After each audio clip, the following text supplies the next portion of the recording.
2025 is the year that continues to defy some of our kind of standard logic in the Ottawa real estate market. We have October. There's some interesting little highlights here to share. So can you imagine October we sold more houses than we did in September? That is a role reversal from what we typically see. And a fairly substantial amount more, 8.1% more sales.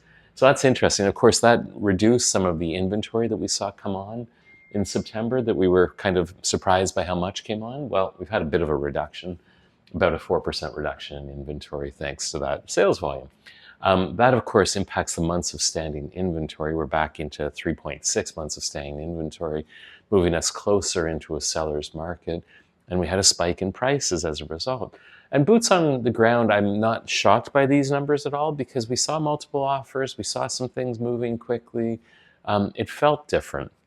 If I was to speculate, I'd suggest that probably the September 17th rate reduction, although not that significant, probably was a little bit of a nod towards, a loosening of some people's concerns. We had another rate reduction at the end of October, and there's talk about further rate reductions potentially. So that probably is creating a little bit of steam in the real estate market. Moving on to our next slide, what we're showing here is just year over year.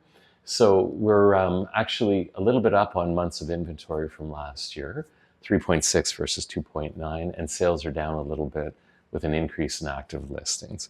So not as strong of an October as last year, but quite a good month relative to what we saw in September. So we're happy to see that. Moving to our last slide today, we're just breaking down what's happening in the market. And it's the same story we've been speaking of all year. Essentially, the townhouse market is doing relatively well, but I think kind of price sensitivity is holding the prices very steady. In fact, we're down 1.2% from a year ago. The condo market or the apartment market continues to be kind of the low point.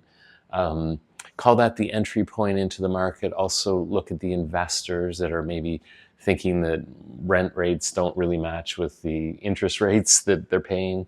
So we've seen kind of a shrinkage in that market, 4.5% more apartment sales this year. But look at this, 5.6 months of staying inventory. So that's kind of the weak spot. And then look at the single family homes, 6.5% more price than a year ago, 3.2 months of inventory.